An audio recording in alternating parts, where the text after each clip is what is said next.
పార్టీలకు పత్రికలు ఉన్నాయి, రాజకీయ నాయకుడు ఆయనతో పాటు పేపర్ టీవీ కూడా తీసుకొని వస్తున్నారు ఇవాళ మీడియా ఫీల్డ్లోకి. మరి ఇట్లాంటి వాళ్లకు ప్రభుత్వమే ఎట్లా చెప్పాలి వీటిని? అది కరెక్టే, మీరన్న అనుమానం అయితే కరెక్ట్. గవర్నమెంట్ చేతుల్లోకి వెళ్ళిన తర్వాత ఈ ప్రమాదం తప్పకుండా ఉంటుంది.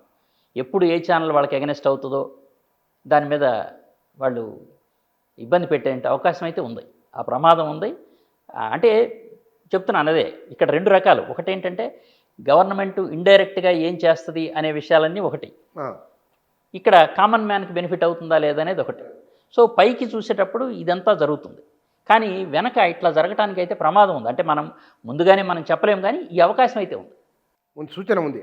కానీ సార్, అంటే మీరు బహుశా తెలుగు టీవీ జర్నలిజంలో దీనికి సంబంధించిన టెక్నికల్ విషయాలు మీకు తెలిసినంత బహుశా తెలియకపోతాను నేను అనుకుంటున్నాను. కాదు, టాప్ 1%. ఎర్లీ బర్డ్ నేను ముగ్గురు నలుగురు నుంచి ఉన్నా, మీరు ఒకరు ఉంటారు, సందేహమే లేదు. ప్రపంచవ్యాప్తంగా ఇంటర్నెట్ వినియోగము ప్రభుత్వాలు ఎట్లా చేస్తున్నాయి? ప్రభుత్వాలు అసలు ఎక్కడ చేయట్లేదు, ప్రభుత్వాలు చెయ్యవు. అక్కడ ఆ కంట్రోల్, జనరల్ కంట్రోల్ ఉంటుంది తప్పితే ఇంటర్నెట్ మీద మామూలు దీంట్లో ఎక్కడ చేయదు. ఇక్కడ ఏంటంటే డిస్ట్రిబ్యూషన్ చేయటాన్ని మనం తప్పు పట్టకూడదు, ఇంటర్నెట్ డిస్ట్రిబ్యూట్ చేయటాన్ని మనం తప్పు పట్టకూడదు.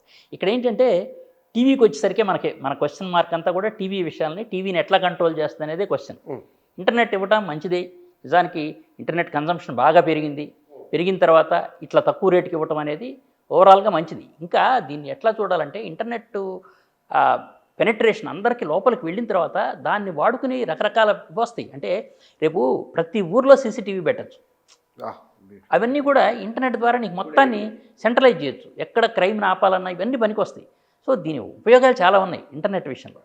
ఇక్కడ మన క్వశ్చన్ అలా ఏమవుతుందంటే అది జనానికి ఇవ్వటం వరకు ఓకే, ఇదంతా ఓకే. ఇక్కడ టీవీని కంట్రోల్ చేయటంలో ఏవైనా నెగిటివ్ వస్తాయా అనేది ఒకటే మనం టీవీ విషయంలో వచ్చిన వాట్సాప్ ఉంది జనాలకు. అంటే ఒకటి సార్, దీంట్లో బహుశా మన రాష్ట్రంతో పాటు మరికొన్ని రాష్ట్రాలు కూడా ఉన్నాయన్నారు కదా, ఈ ప్రభుత్వాలు ప్రజలకు ఇవ్వడం అనే అంశం ఒకటి ఉంచుదాం. అంటే ఇది ప్రజల ఆలోచనను తమకు అనుకూలంగా మలుచుకునే అవకాశం కూడా ఉందని ఒక చర్చ ఖచ్చితంగా ఉంటుంది. ఎందుకంటే ఇప్పుడు వాళ్ళు ఇక నుంచి లోకల్ కేబుల్ ఛానల్స్ పెట్టుకుంటారు, గవర్నమెంటే కేబుల్ ఛానల్స్ పెట్టచ్చు, తర్వాత వాళ్ళకు అనుకూలమైన కేబుల్ ఛానల్స్ని ఎంకరేజ్ చేయొచ్చు. ఆ విధంగా వాళ్ళు ఏంటంటే గవర్నమెంట్స్ వాళ్ళ ఐడియాలజీని, వాళ్ళ పార్టీ దీన్ని కూడా వాళ్ళు జనంలోకి తీసుకెళ్ళడానికి దీన్ని ఒక ఆయుధంగా వాడుకునే అవకాశం అయితే ఉంది తప్పకుండా. మనకు ప్రసార భారతి అంటే మీడియా యాక్ట్ ఏం చెప్తున్నది? ఒకటేంటంటే మనకి దీన్ని కంట్రోల్ చేయాల్సింది ట్రాయ్. యాక్చువల్గా ఈ టెలివిజన్ మొత్తాన్ని ఇండస్ట్రీని కంట్రోల్ చేయాల్సింది ట్రాయ్, ఈ రెగ్యులేటరీ అథారిటీ. యాక్చువల్గా టెలికాం రెగ్యులేటరీ అథారిటీ అని పెట్టి దీనికి ఒక రెగ్యులేటరీ పెట్టడం కోసం బ్రాడ్కాస్టింగ్ రెగ్యులేటరీ అథారిటీ పెట్టకుండా టెంపరీగా దానికి అప్పచెప్పారు. అది 25 ఏళ్ళుగా అదే నడుస్తుంది. సో వాళ్ళకేంటంటే ట్రాయ్లో ఉన్న వాళ్ళల్లో అందరూ టెలికాం ఎక్స్పర్ట్స్ ఉన్నారు తప్ప టీవీ ఎక్స్పర్ట్స్ లేరు.